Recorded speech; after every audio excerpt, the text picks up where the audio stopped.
요즘 신앙생활 어떻습니까? 잠시 질문이지만 마음속에 어떤 분은 아이고 힘드네요, 어떤 분은 그럭저럭 지날만 합니다 라고 대답할 수 있을 겁니다. 어떤 분이 요즘 신앙생활 어떤가요? 라고 물었더니 조사하는 내용 속에 대답이 두 가지였습니다. 너무 힘듭니다. 때로는 큰 어려움 없이 그냥 지낼만 합니다. 그래서 너무 어렵습니다 라는 사람에게 왜 그리 어렵습니까? 물었더니 세상이 만만치 않습니다. 전혀 신앙을 이해하지 못하는 사람들, 그들 때문에 오는 부딪힘, 갈등들 너무 힘듭니다. 뿐만 아니라 세상 사람들이 볼 때는 현실을 무시하는 것 같고, 그래서 어느 날 소외감이나 괴리감 때문에 너무 힘듭니다 라고 고백을 한답니다. 그런데 그 중에 힘들다는 사람 중에는 아니 위로받기 위해서 교회 갔는데 교회 안에 생각의 차이, 그리고 교회 안에 경쟁의식, 때로는 갈등들 때문에 상처가 있어서 너무 힘듭니다 라고 고백했답니다. 이 자리에 계신 믿음의 가족들, 우리 안에는 이런 힘든 일로 고통받지 않기를 주의 이름으로 간절히 축원합니다. 그런데 별로 그렇게 힘들지 않고 그냥 지낼만 합니다 라고 대답하는 사람 얼마나 믿음이 좋기를 그럴까 하고 그들을 가까이 좀 취재해 봤더니 그들의 고백인죠. 뭐 신앙생활 별거 있나요? 뭐 1년에 한두 차례 절을 찾는 그들처럼 그냥 종교생활로 생각하니까 부담이 없습니다. 또 부모님이 다니니까 그냥 체면상 한 번, 두 번 가는 거 그렇게 힘들지 않습니다 라고 고백했다고 합니다. 오늘도 아마 연휴를 맞이해서 오라는 데도 많고 갈 데도 많겠지만 이 자리에 예배 자리에 나온 여러분, 그런 거절과 때로는 시간의 구별이 힘들지만 이것이 바로 하나님이 기뻐하는 진정한 믿음인 줄 알고 예배하는 여러분을 축복합니다. 할렐루야. 옆 사람은 격려해 주실래요? 힘들지만 당신의 믿음이 최고입니다. 시작.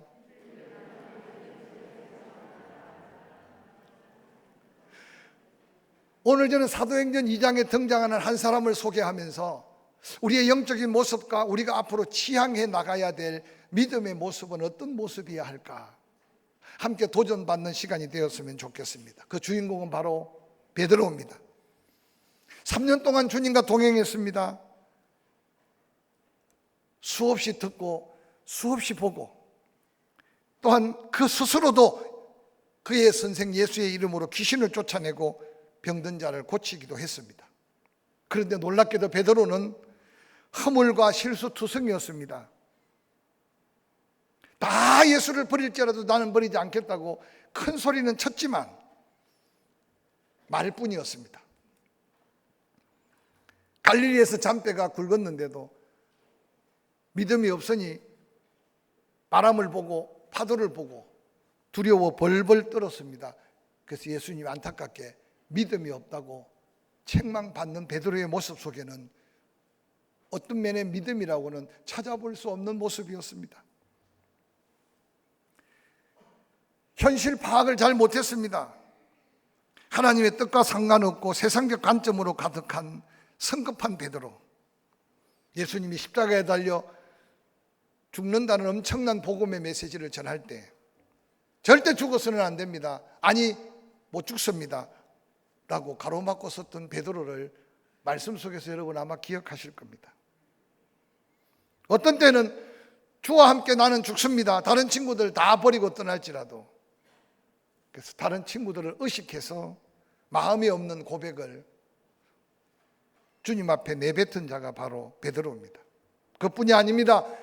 체포당하여 심판받고 있는 예수님 멀찍이 따르다가 3번이나 예수를 저주하며 부인하면서 다른 친구 6을 유혹해서 갈릴리로 도망가는 베드로의 모습은 참으로 안타까운 모습이 아닌가 생각합니다. 그런데 그런 베드로가 오늘 사도행전 2장에 등장하는 베드로의 모습은 이전에 예수님을 따랐던 그 베드로의 모습과 전혀 상반된 모습을 우리에게 보이고 있는 이 모습이 오늘을 사는 우리에게 다시 한번 영적인 거룩한 도전이 되기를 주의 이름으로 간절히 축원합니다. 오늘 사도행전 2장에 수많은 유대인들, 종교 지도자들 앞에 당당하게 믿음을 고백하며 외치는 베드로의 믿음은 이전에 발견할 수 없었던 베드로의 모습이었습니다. 뿐만 아니라 그는 어느 날 능력의 사람으로 바뀌었습니다.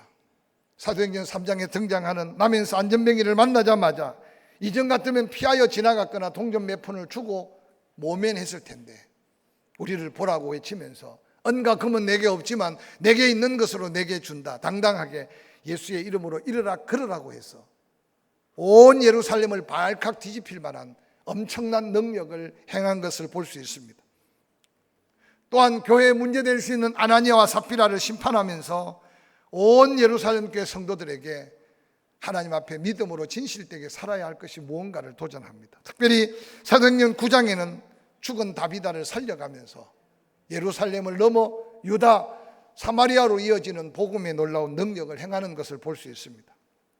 뿐만 아니라 오늘 본문을 함께 읽었는데 베드로가 한번 서서 전한 복음 얼마나 능력이 있었길래 3,000명이 회개하고 침례를 받고 예루살렘 교회 뜨겁게 천국을 경험하는 헌신된 일꾼으로 변화시키는 위대한 전도의 사람으로 세워져 있는 모습을 보게 됩니다.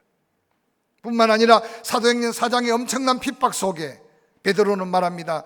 하나님 앞에서 너희 말을 듣는 것과 사람의 말을 듣는 것, 하나님의 말을 듣는 것 어느 것이 더 옳은가 판단해라.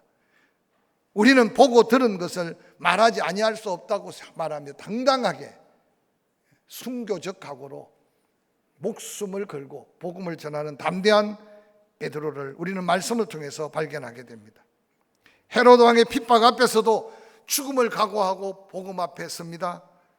요한복음 21장에 예수님이 마지막 베드로가 어떻게 순교를 당할 건가에 대한 예언적 말씀을 우리가 묵상해 볼 때 베드로는 십자가에 거꾸로 달려 마지막 예수 그리스도를 위해 순교하면서 그의 일생을 마치는 역사적 흔적들을 우리는 발견하게 됩니다.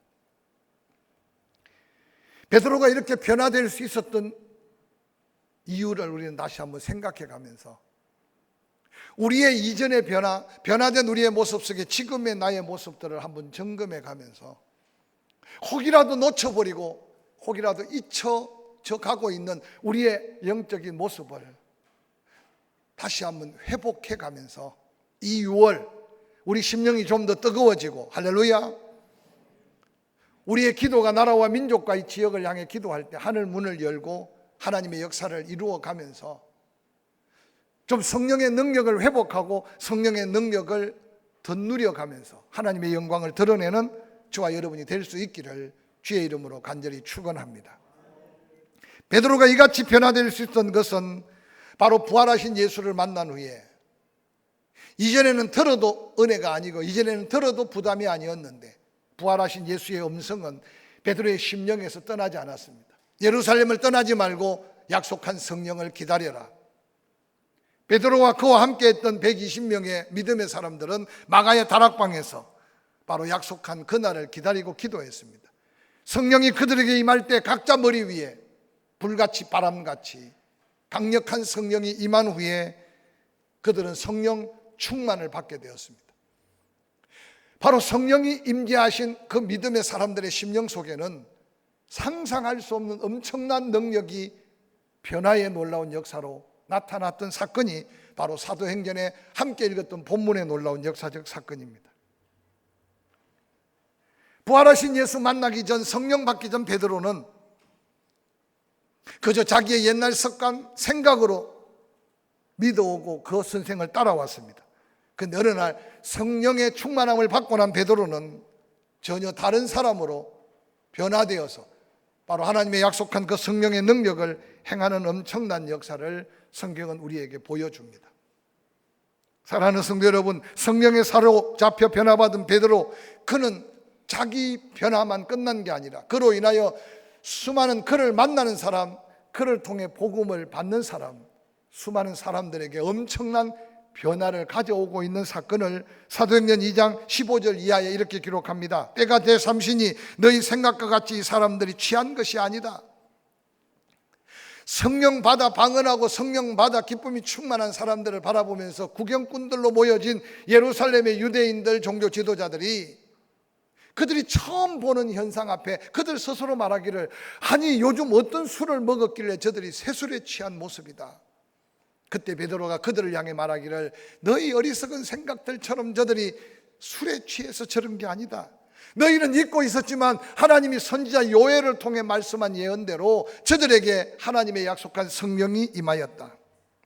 그러면서 22절, 이스라엘 사람들아 이제 내 말을 좀 들어봐라. 너희도 아는 바와 같이 하나님께서 나사렛 예수로 큰 권능과 기사와 표적을 너희 가운데 베푸사 너희 앞에 그를 정언하셨느니라. 그가 하나님께서 정하신 뜻과 미리 아신 대로 내어준 바 되었거늘 너희가 법 없는 자들의 손을 빌려 못 박아 죽였으나 하나님께서 그를 사망의 고통에서 풀어 살리셨으니 이는 그가 사망에 매여 있을 수 없었다. 바로 너희들이 십자가에 못 박은 예수가 메시아 그리스도, 너희의 바로 구원자로 오신 주님이시라고 선포합니다.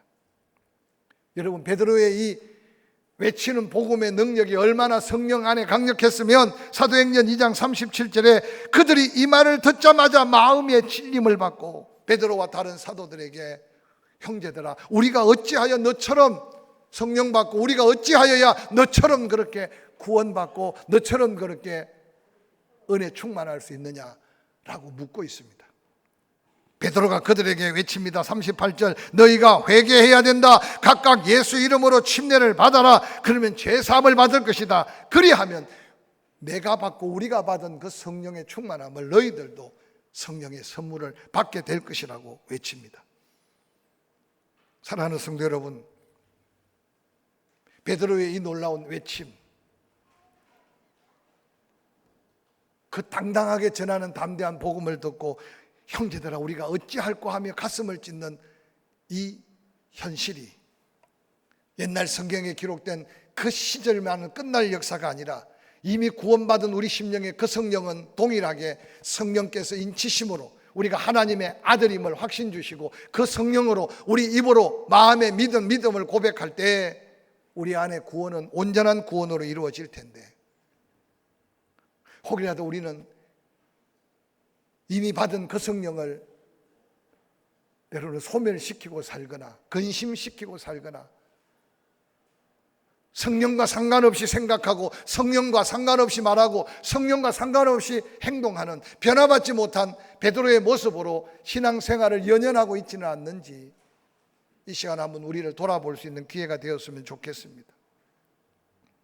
한 사람 베드로가 성령 충만함에 이끌려 그 은혜 안에 능력의 복음을 전할 때 베드로 한 사람 때문에 얼마나 많은 강팍한 유대인들, 종교 지도자들이 통회했는지, 형제들아 우리가 어찌할까? 회개해라, 침례를 받아라. 그러면 우리가 받은 그 성령 너희에게도 임할 것이다. 그때 여러분, 그 완악했던 유대인들, 종교 지도자들 가운데 엄청난 변화가 생겨났습니다. 첫 번째, 그들은 하나님 앞에 변화가 생겼습니다. 여호와를 두렵고 떨림으로 경외하기 시작합니다. 예수 그리스도가 구주 되심을 고백하며 그들이 또한 복음의 증인들이 됩니다. 성전에 모이기를 힘썼습니다. 이전에 모였던 모임이 아니었습니다. 그들은 모이면 떡을 떼고 서로 교제하고 하나님을 향해 찬양하며 온전한 예배, 하나님과 교통의 예배가 드려지기 시작했습니다.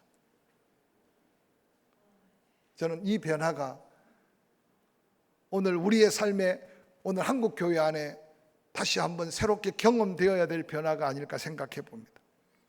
뿐만 아니라 베드로의 그 말을 들었던 약 3,000여 명의 사람들, 세상에 대한 관점, 물질에 대한 가치관이 달라졌습니다. 전에는 물질 때문에 목숨을 걸었습니다. 다 내 것이라고만 생각했습니다. 그런데 어느 날 그들은 내 것만이 아니라 나누고 베풀어야 할 것인 것을 알았습니다. 그리고 하나님께 감사할 줄 알았습니다. 그리고 이웃에게 구제할 줄 알았습니다. 여러분의 개인의 영적인 모습, 여러분이 섬기는 교회의 영적인 모습을 끊임없이 살펴가면서 예수 그리스도가 나의 구주 되시고 내 안에 계신 성령을 통해 내가 세상을 바라보는 가치, 내가 물질에 대한 가치, 그 완악한 유대인들의 변화가 우리 안에 변화가 되어야 우리를 통해 또 다른 하나님의 선한 역사를 이룬다는 사실을 믿으시기를 바랍니다. 뿐만 아니라 그들이 사람에 대한 변화가 달라졌습니다. 온유가 뭔지, 겸손이 뭔지, 사랑이 뭔지, 용서가 뭔지, 희생이 뭔지. 그래서 이러한 변화를 경험한 사도 바울은 그런즉 누구든지 그리스도 안에 있으면 새로운 피조물이 된다. 보라, 새롭게 되었다고 말합니다. 이러한 변화를 가진 그들, 세상 사람들이 예루살렘 교회 변화된 무리들을 바라보면서 세상 사람들까지도 그들을 칭찬했다고 성경에는 소개하고 있지 않습니까? 이 놀라운 변화의 원천은 말씀대로 모여 기도했고 기도하는 그들에게 임한 성령의 역사가 바로 그들을 하여금 그러한 놀라운 변화의 능력을 덧입혀 주었습니다. 어리석은 세상 사람들은 세술에 취했다고 조롱했지만 그들은 세술에 취한 것이 아니라 하나님이 약속한 성령에 사로잡힐 때 두려움이 사라지고 염려가 그치고 하나님의 영광을 바라보면서 드디어 베드로 한 사람의 변화는 엄청난 예루살렘 변화, 그 예루살렘의 변화는 유다 사마리아 땅끝까지 우리의 가슴 속에까지 이 복음이 전해진 것은 은혜 중에 은혜인 것을 기억하시기를 주의 이름으로 간절히 축원합니다. 베드로의 이 변화를 통해 살펴볼 수 있는 것은 성령의 능력, 성령의 역사가 아니고서는 일어날 수 없는 일들을 우리는 본문을 통해서 사도행전을 통해서 한번 살펴봤으면 좋겠어요. 로마서 10장 9절 10절은 그렇게 말합니다. 내가 만일 내 입으로 예수를 주로 시인하여 또 하나님께서 그를 죽은 자 가운데 살리신 것을 내 마음에 믿으면 구원을 받으리라. 사람이 마음으로 믿어 의에 이르고 입으로 시인하여 구원에 이른다고 말씀합니다. 여러분 이전에 아마 침례를 받기 전에 신앙 고백을 했을 겁니다. 예수 그리스도가 나를 위해 죽으셨고 예수 그리스도와 함께 내가 죽고 이제 내가 예수 그리스도와 함께 살기를 고백합니다. 그런데 여러분 그런 마음의 고백과 시인을 내 지식적인 깨달음으로 내 어떤 이해한 어떤 생각으로 고백하는 게 아니라 이미 구원받은 우리의 심령에 성령을 허락하셔서 성령이 의에 대하여 죄에 대하여 심판에 대하여 하나님이 하나님 되심과 예수 그리스도가 나의 구원의 주님 되심을 고백하게 하시는 분은 성령이라는 사실을 성경은 우리에게 명백하게 증거하고 있습니다. 오늘 이 자리에 예배하는 저와 여러분의 심령 속에 마음으로 믿어 입으로 시인하게 하신 성령의 감동대로 예수 그리스도가 나의 주님이십니다. 이 고백이 변함없는 믿음의 고백이기를 주의 이름으로 간절히 축원합니다. 마음으로 믿어 입으로 내가 예수 믿습니다. 예수님은 나의 구원자가 되시고 주님이 되십니다. 라는 이 고백으로 완전한 구원의 은혜가 임한다는 사실을 고백하고 있습니다. 즉 성령의 감동과 성령의 역사가 아니고서는 우리 입술로 마음의 믿음을 고백할 수 없다는 사실을 기억하면서 우리들이 이 고백으로 침례를 받고 우리들이 이 고백으로 믿음의 확신 속에 살아왔다면 내 안에 계신 그 성령을 다시 한번 감사하고 그 성령의 능력 안에 내가 있음을 다시 한번 확신하면서 그 성령의 충만함을 사모하시기를 주의 이름으로 간절히 축원합니다. 한국교회 부흥의 역사 속에 김익두 목사님의 변화와 김익두 목사님의 전도에 대한 설화는 설교 예하로 수없는 사람들을 감동시킵니다.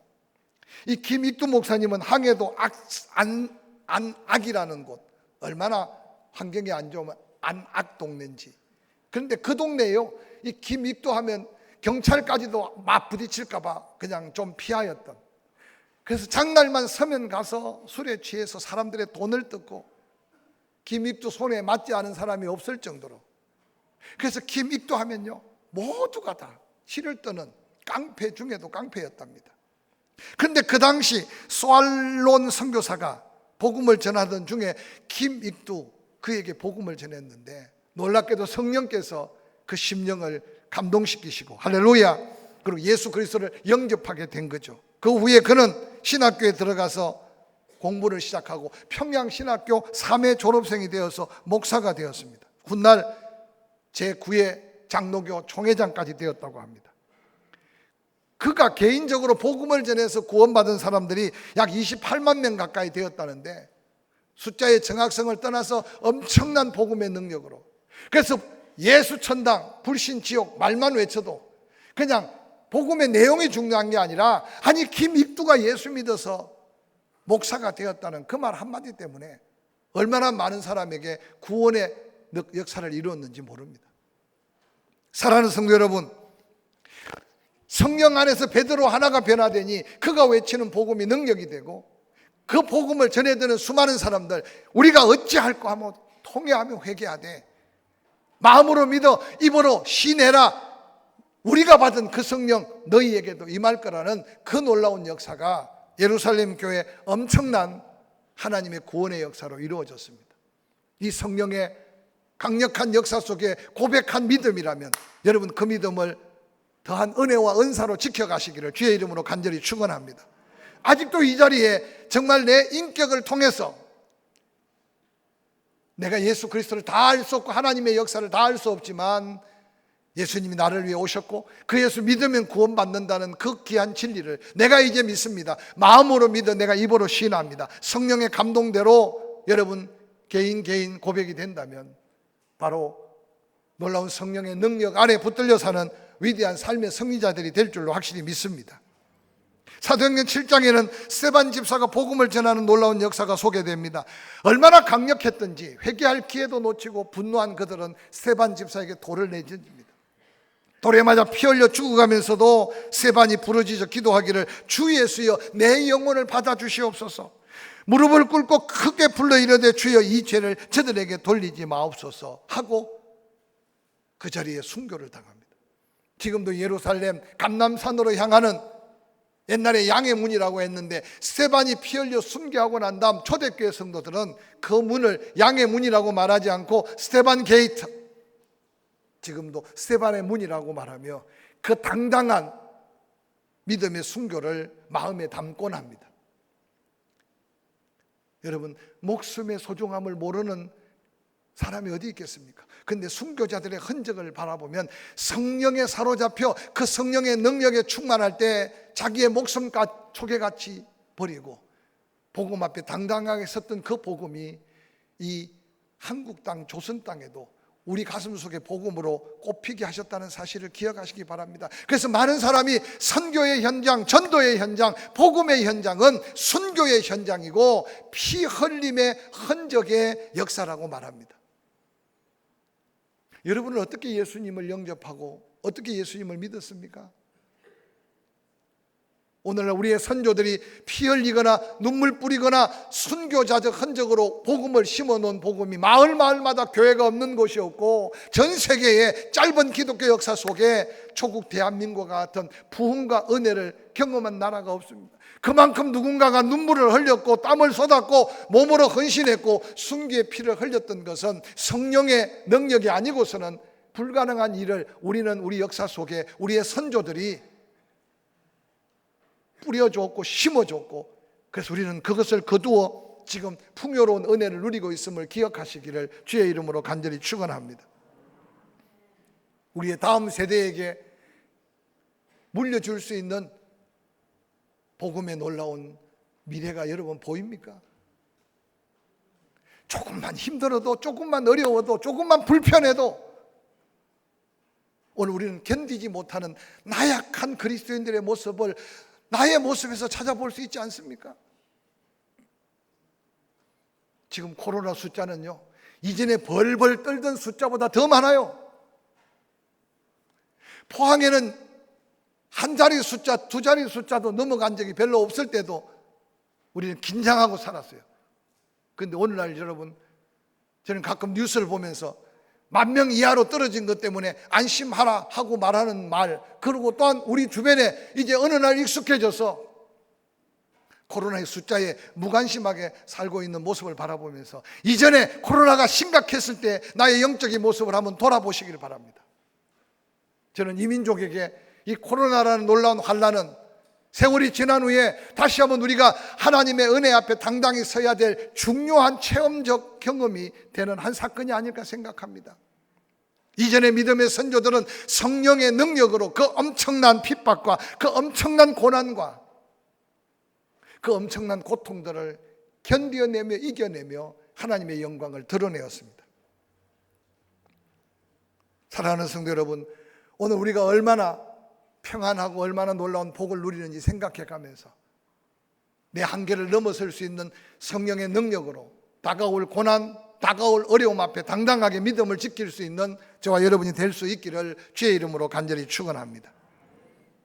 특별히 사도행전 16장에 바울과 실라가 빌립보에서 복음을 전하다가 고통당하며 피범벅이 된 상태로 감옥에 갇혀서 얼마나 맞았던지 실신한 상태로 감옥에 갇혔는데 한밤중에 깨어났습니다. 깨어나자마자 기도하고 찬송했던 바울과 실라가 불렀던 찬송은 우리가 늘 묵상해 봐야 될 거룩한 도전입니다.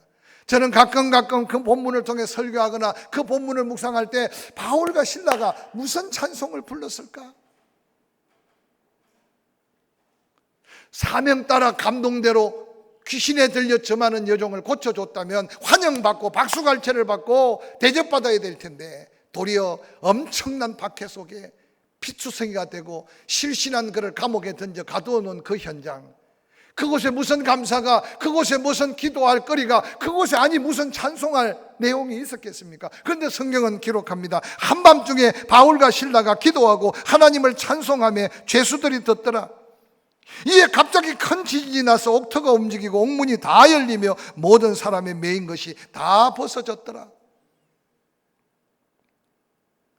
복음이 예루살렘, 유다, 사마리아 땅끝으로 가기 위해 사도 바울과 실라가 이 고난을 견뎌내야 될 것도 하나님의 섭리였겠지만, 저는 바울과 실라가 불렀던 그 찬송을 오늘 살아가는 성도들이 놓쳐버리고 잃어버리고 살고 있지 않는가 생각하면서 안타깝게 여러분을 도전합니다. 성령의 강력한 능력, 성령의 강력한 은혜가 아니고서는 바울과 실라가 불렀던 이 찬송을 부를 수가 없다는 사실을 한번 생각해가면서, 여러분은 지난 한 주간 지금까지 신앙생활하면서 여러분이 부르는 찬송은 어떤 찬송을 부르고 있습니까?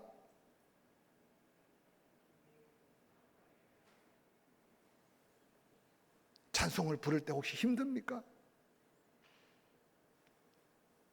한 곡만 부르지 뭘 두 곡, 세 곡 부르냐고 혹시라도 부담이 됩니까? 예배가 지나가기도 전에, 끝나기도 전에 무슨 찬송을 불렀는지도 마음에 혹시 관심 바뀝니까?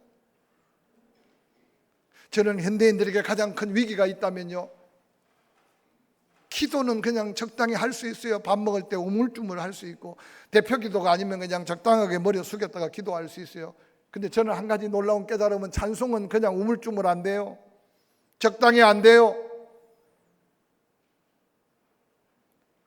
꼭 필요할 때, 아니 하나님이 영광을 받으실 찬양은 성령으로 충만하지 않고는 찬양할 수 없다는 사실을 한번 생각해 가면서 오늘 바울과 실라가 불렀던 이 찬송이 우리의 심령에서부터 회복될 수 있기를 주의 이름으로 간절히 축원합니다. 예배 시간에 쫓겨서 그저 한두 번밖에 못 부르는 찬송이지만, 여러분 그 찬송 속에 내 고백이 있고 내 간구가 있고 하나님의 놀라운 약속의 은혜에 대한 믿음의 놀라운 시인이 있는 찬양을 부를 때 다시 한번 성령에 사로잡혀서 바울과 실라가 여러분 묶어놓은 거 풀어달라고 찬송했겠습니까? 이미 그들은 성령에 사로잡혀 그 어떤 고난도 이길 수 있는 믿음의 능력을 가졌기에 아직도 살아있으니 사명을 감당할 수 있다고 생각하고 부르는 찬양은 구하지 아니하는 옥터가 움직이고 옥문이 열리고 모든 죄수들의 수갑까지 다 풀려지는 기적은 바로 그 고난을 통해, 그 찬양의 능력을 통해 빌립보 교회가 세워지는 위대한 기적의 시작이었음을 잊지 않으시기를 주의 이름으로 간절히 축원합니다. 다시 우리가 성령 충만하지 않고는, 성령의 능력을 덧입지 않고는 부를 수 없는 찬송을 다시 찾을 수 있기를 주의 이름으로 간절히 축원합니다. 혹 여러분 다른 교회 가서 예배를 드려보세요. 찬송 하나로 평가할 수는 없겠지만 심령이 뜨거워지고 성령 충만한 교회 예배는 달라요. 찬송이 달라, 찬송이.